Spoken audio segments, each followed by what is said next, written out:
Hello, my name is Anna Litovkina. I am a psychologist, a coach, I'm also a professor. And today I'm preparing an interview with Mark Rubin. Mark, say hello, say hello. Guys, hello everybody. Hello, I'm very happy that you have found time to give me an interview. I would like to introduce you to our audience.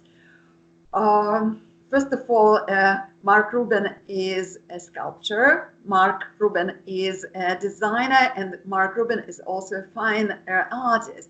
And Mark Rubin is also a coach for creative people.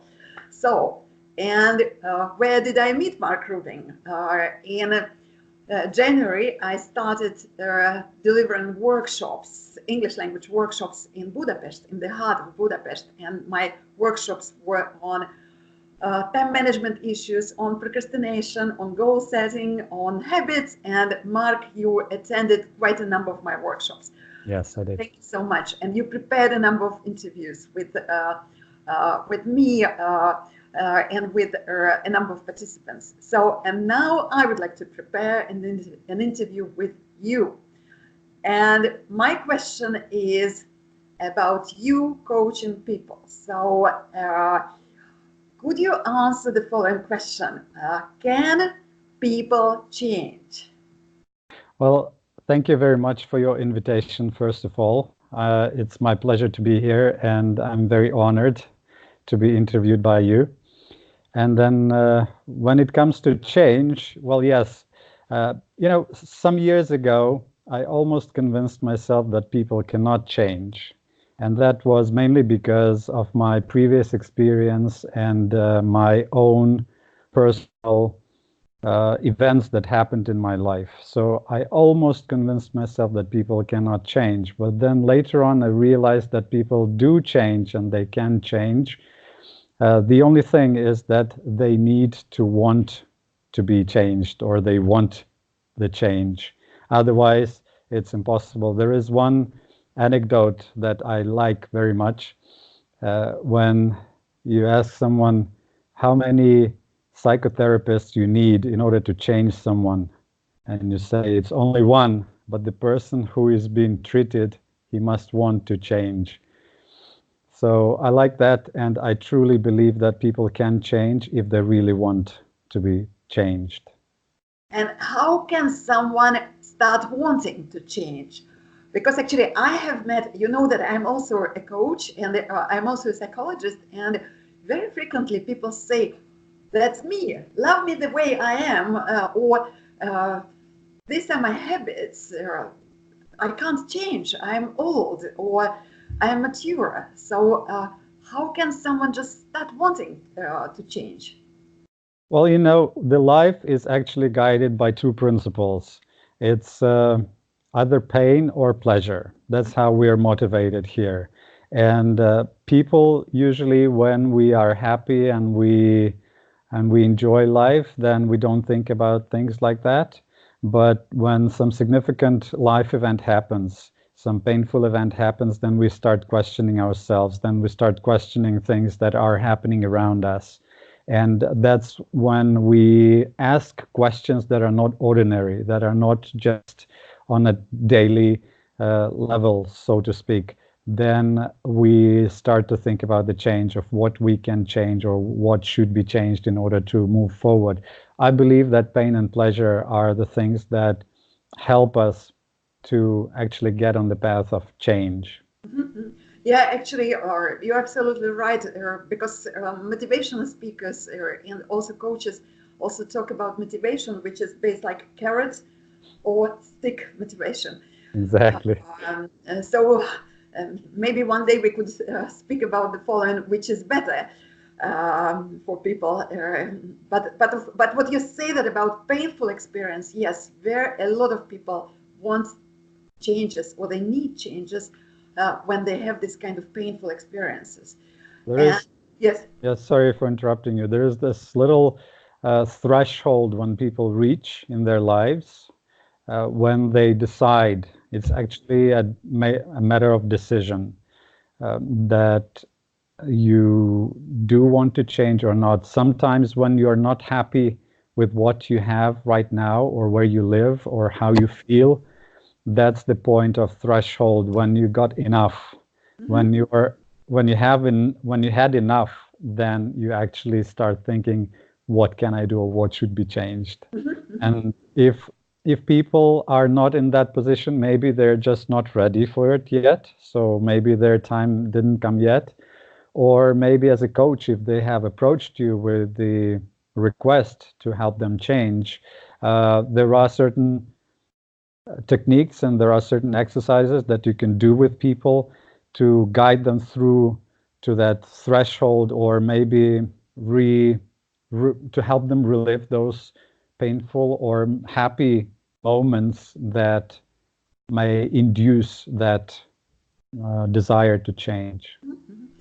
And you have mentioned questions, not ordinary questions one can ask himself or herself in the situation when, for example, people start suffering or when people start feeling pain.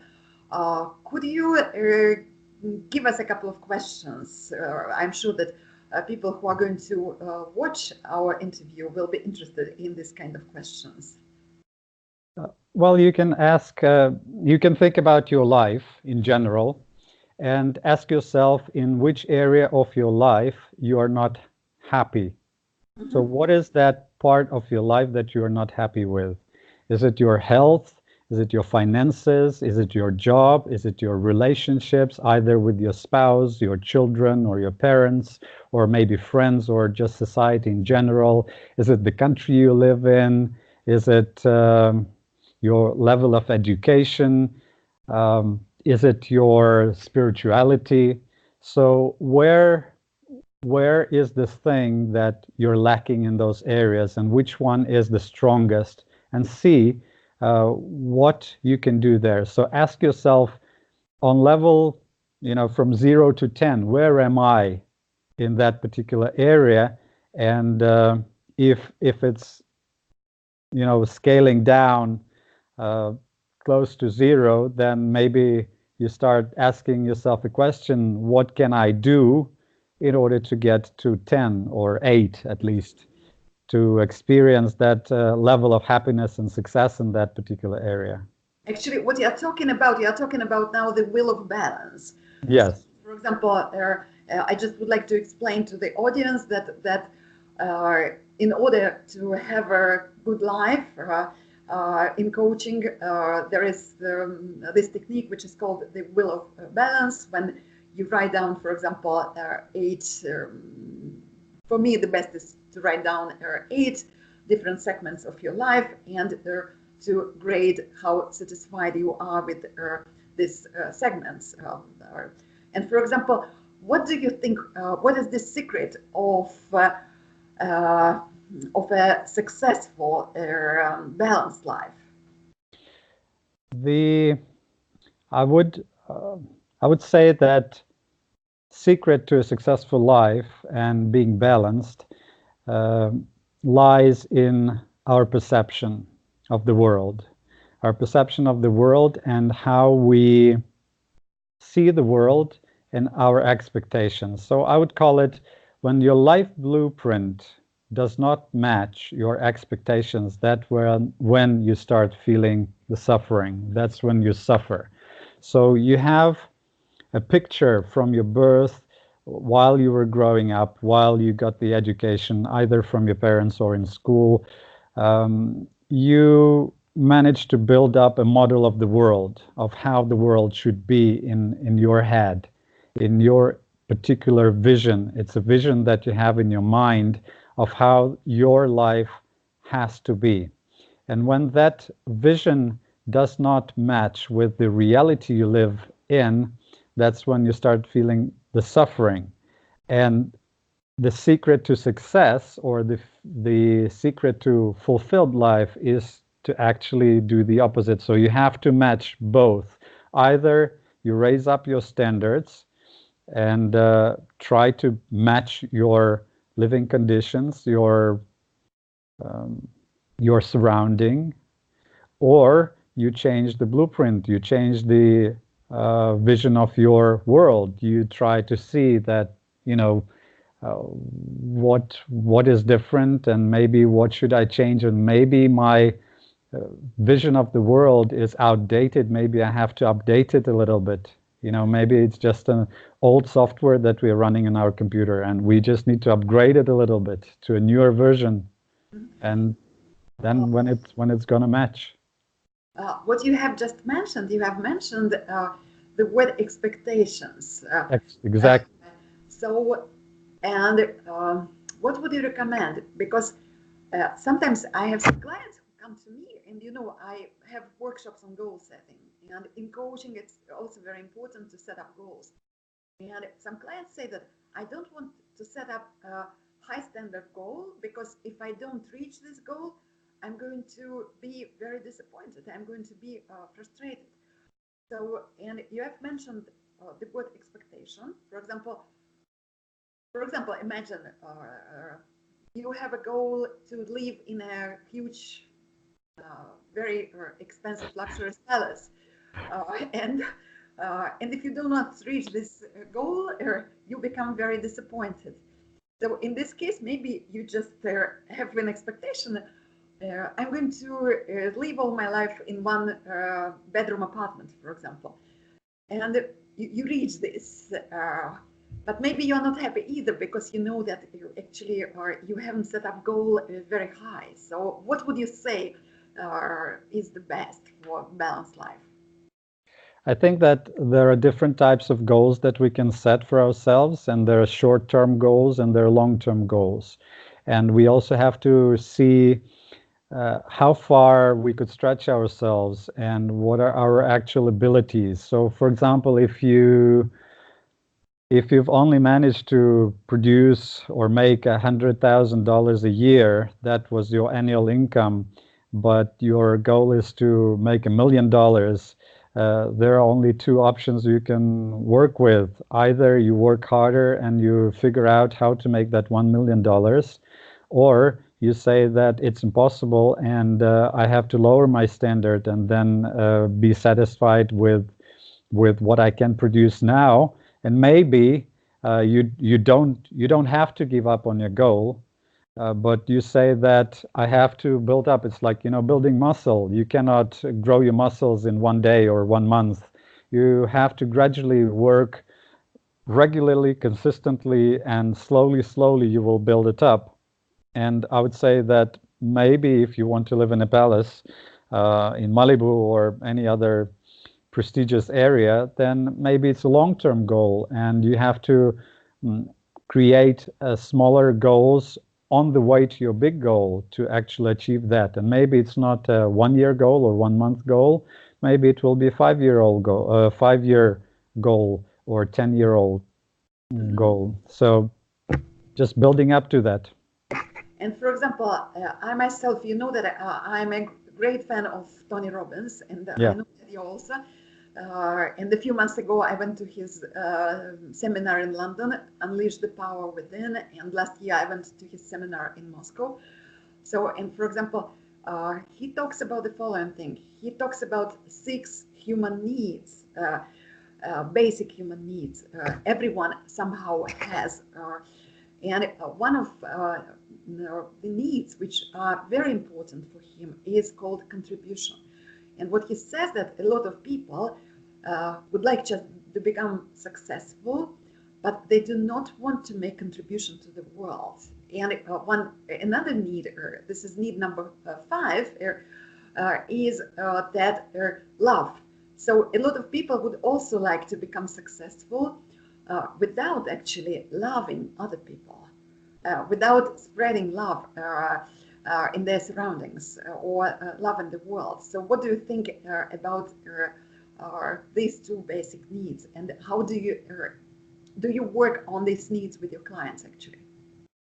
I do actually work on the basis of 6 human needs, and I really enjoy the idea and the theory that Tony has developed over 40 years now. He's using it every day in his life, and he's using it while he's coaching others and during his life events.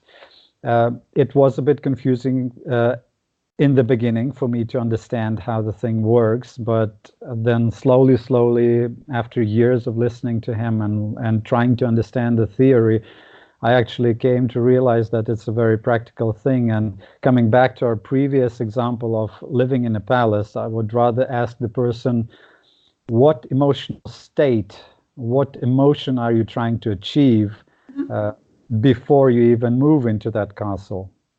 So, because we are trying to fulfill those 6 human needs in one way or another, and there is a reason why we do things, why we do them. And those 6 human needs are actually driving us forward. They are guiding us and actually directing our actions, thoughts, behavior. And it's true. Tony has this wonderful saying: if you don't grow, you die. So let's just mention quickly those 6 human needs. The first one is of a significance, or a certainty, excuse me, certainty. So you have to be certain then that you will survive, that you will continue living, that the roof over your head will not fall, that the floor beneath your feet will hold you. Then the second one is for significance, because everyone wants to be significant. Either we admit it or not, we want to be significant in the eyes of our parents, we want to be significant for our children, or for our teachers at school, or in our peer group. It's a basic human need, but those are more of survival needs. Then we talk about, so we spoke about certainty, significance.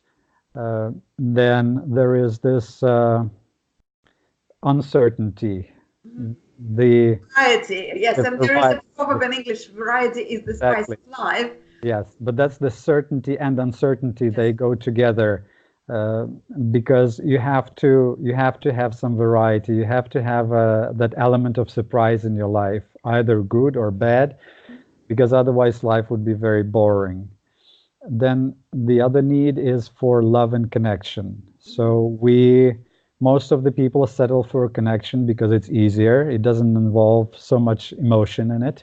But yes, love, we all want to be loved. And just looking at the physical structure or the evolution of the world, especially human beings, they require that parental love, the love of their parents, to actually survive. Because if like turtles, they are left out there, or snakes, or birds, they are fed for some time, but then they leave. And the turtles, when they are born, they're all on their own. But human beings, they have to be nurtured till they're like at least 15, 16, and nowadays it's even higher.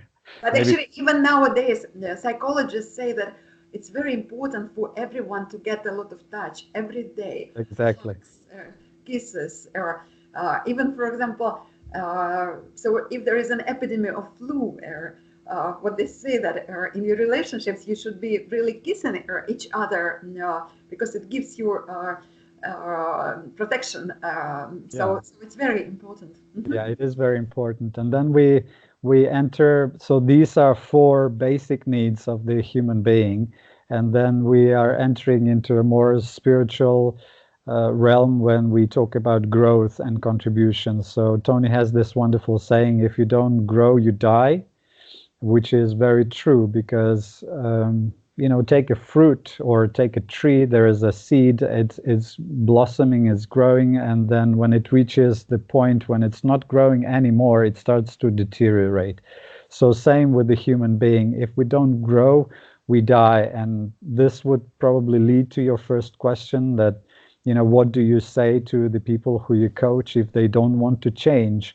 You can explain to them that the stagnant, you cannot be in a stagnant position in your life. So when stagnant, take for example a lake. If there is no surplus or flow of fresh water or supply of fresh water into that lake, what happens to the water? It starts to rot. Yes, it starts to stink. So that's that stagnant level, and it's actually may seem like a stagnant level, But when the rotting starts, it's a process of deterioration. So it's the process of dying. So if you don't grow, you start dying. So either you choose, you want to I grow. choose. I always choose to grow. So and I'm very happy that just a few months ago I got my second master's degree in psychology and in coaching because of I always want to grow. Congratulations. Thank Yeah. you. And then there is the contribution. Same if we talk about just basic principle of evolution. The species that are not contributing to others, they get eliminated. It's just the law of nature. And you have to contribute in some way or other. So it it doesn't mean specifically financial support or financial contribution to the society. It can be that as well, but you can contribute on a small levels. If you're a parent and you have a child that you're nurturing in your home and you help them to grow, become a full grown-up human being, you nurture them, and that nurturing is a contribution. Or like, say, for example, if I'm an artist, I create a piece of art, and that contributes to the world of art, that contributes to the world of beauty. I contribute to someone's life to make it better, to make it interesting, to make it exciting, to make it lovely, and decorate their space room, their living room, or whatever. Or if you are a coach, you are contributing to other people's lives, actually changing their lives and helping them to move forward and achieve their goals and achieve their desires and the life they actually deserve. Yes, absolutely. And could you explain to our audience what actually coaches do? Because not everyone is familiar with this profession. Or Well, I think that coaching is is very popular these days, and probably quite a few people know about coaching.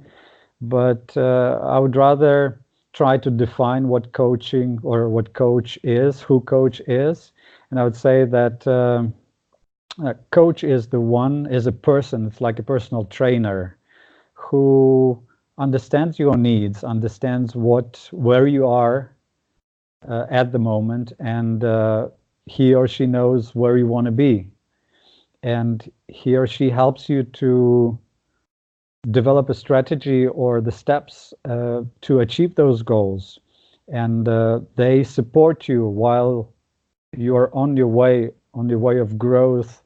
They support you, they motivate you, they guide you, they give you some advice how to achieve those goals faster. And that's basically the role of a coach. It's a friendly relationship between two or few, maybe many people at once. It can be an individual coaching or a group coaching.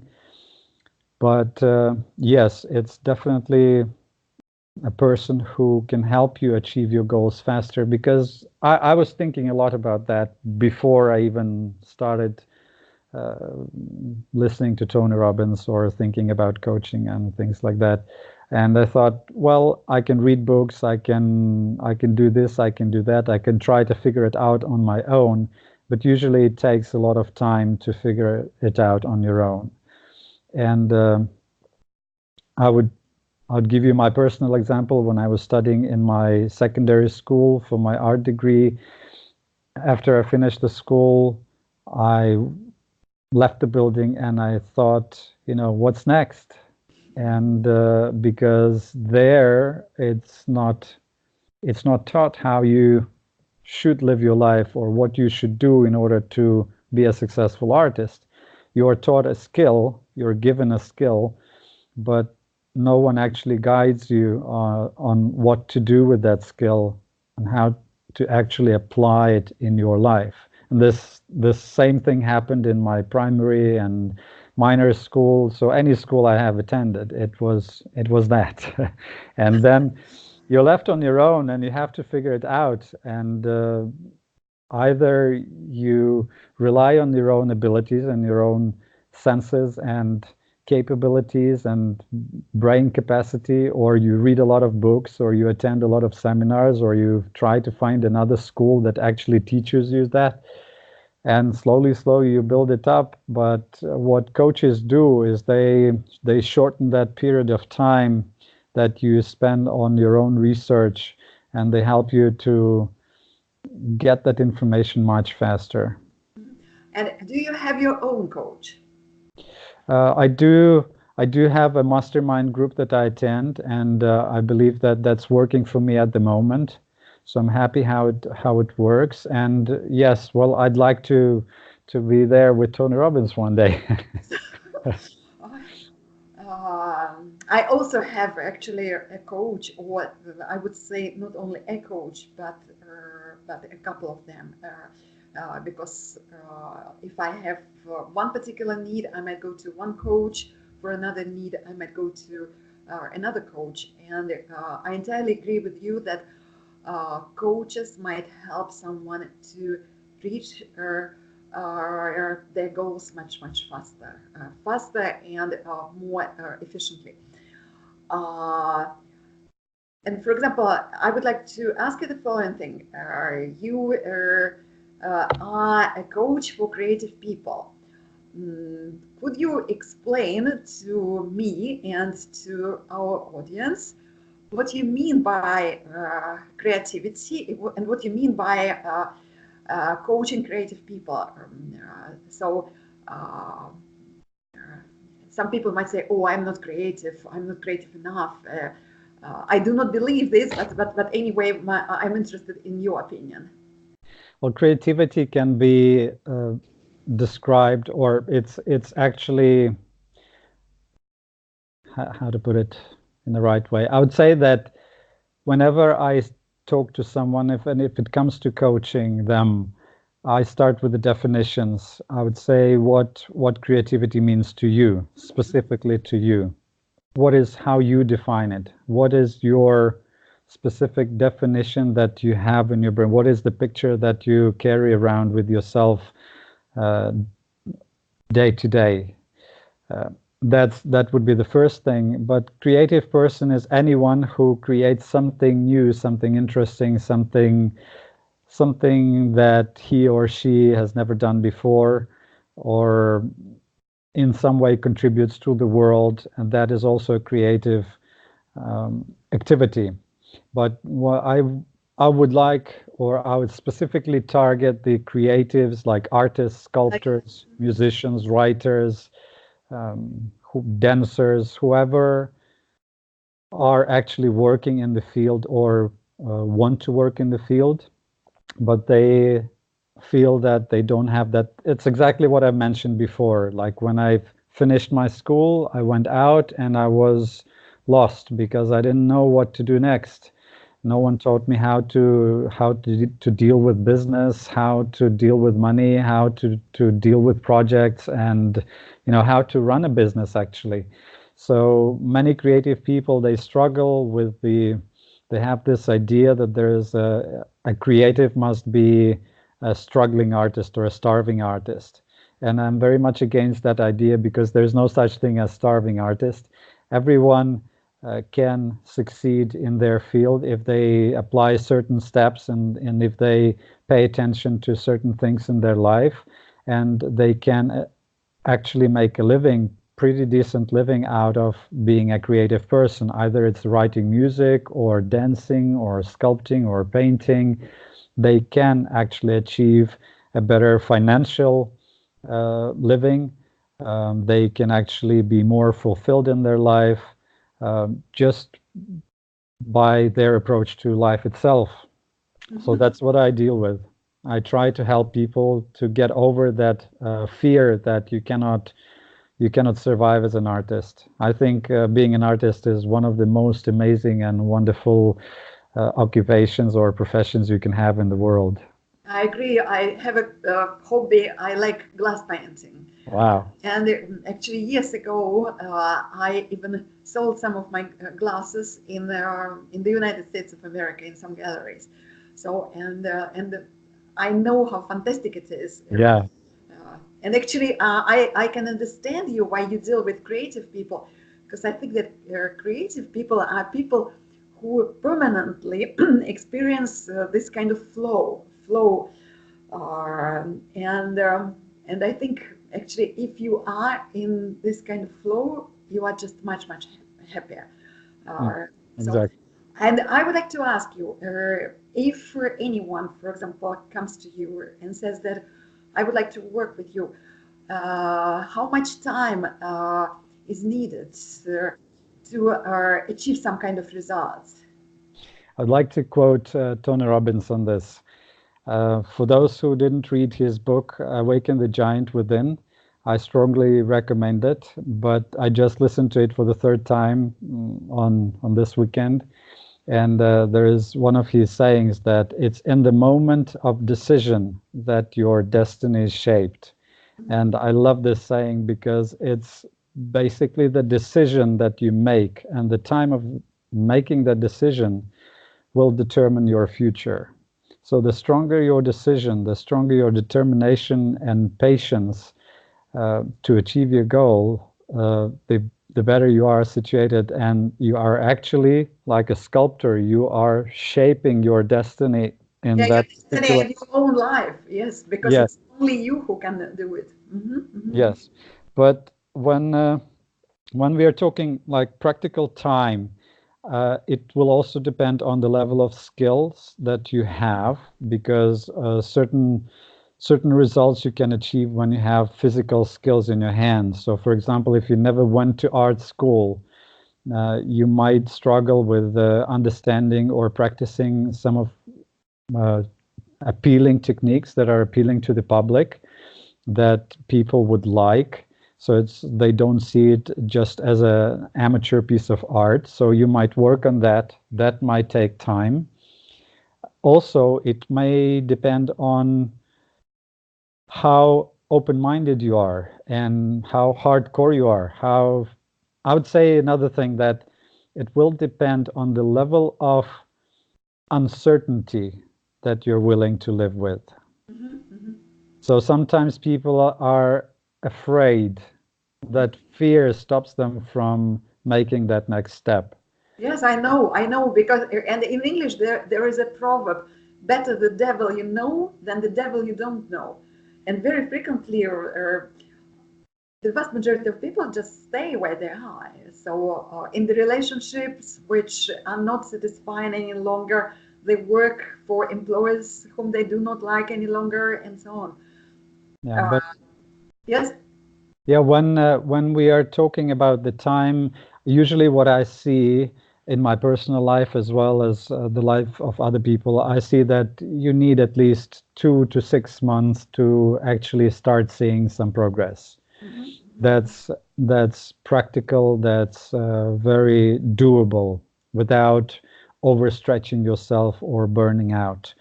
Uh, Two, in my personal example, when I was on a very low point in my life, I took some coaching, and within 2.5 months, my artwork schedule was booked for the next 2.5 years.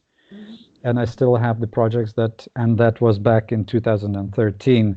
And I still have some projects that I'm working on from that time. So people are coming back again and again for with the newer requests and with the newer projects. But it took me 2.5 months to go from zero to actually build up and fill my schedule so much that we were booked. We were booked for 2.5 years, and that was a very good sign for me. I was happy. I was over the top. Fantastic, fantastic. And I would like to ask you, if I ask you a question about your satisfaction in your own life. So if you think about your own wheel of balance, so how satisfied are you nowadays with your life? The Wheel of Life, it's an interesting exercise that you can do either on your own or with your coach, or if you're a coach, then with your clients. And it's it's a work in progress. I would say it's always work in progress. Once you reach your goal, there is always another one that you will strive for. If you don't have that other goal, you probably are in trouble. So you might start thinking about it now. But comparing my life from, when I was hitting the bottom and from where I'm now, I'm very happy. Very happy because I've set the goals. I've took some action. I've achieved things that I didn't achieve before. I had some limiting beliefs and that I worked on and I broke through, and I feel much better. I feel much better. I cannot say that some people, when they meet me and they know me a little bit more, they say, "Oh, you're so balanced, you're so calm." But it's actually a whole hurricane going up in my brain. I just don't show it on the outside. But I always try to work on something that, to improve in every area of my life. Yes, actually, I agree with you. And when someone says that I have achieved all my goals, for me, it's very strange. No. Because I just do not believe that you can achieve all your goals. And my father died when he was over 80 years old. So he was almost 89 years old. And until the very last moment of his life, he had his goals. He was a physicist, and he even had his goals in doing something in physics, and he tried to achieve something. Uh, Mark, I would like to ask you to say something to our audience, because now we're just about to finish this interview. What would you like to say at the very end? Well, I would like to wish our audience here is that you should know, or that you know where you are.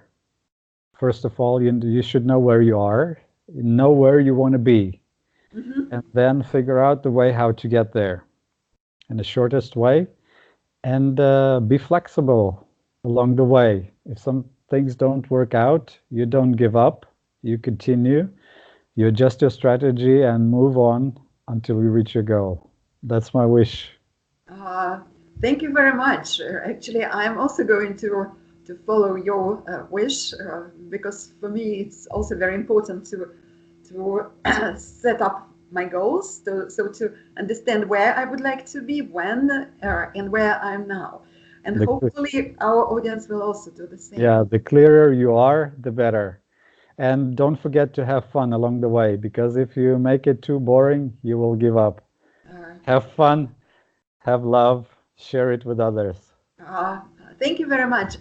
Dear friends, my name is Anna Litovkina. I'm a professor, I am a psychologist, I am a coach, and I am also the organizer of the meetup group Success Strategies Budapest. And I have had a wonderful talk, a wonderful interview with Mark Rubin. Mark Rubin, a fine artist, sculptor, designer, and also a coach for creative people. Uh, Mark, thank you very much. Thank Bye you. bye. And we should not forget to have fun. So today I'm going to do quite a lot of wonderful things. Bye Sure. bye. Thank you. Thank you. Bye. Bye.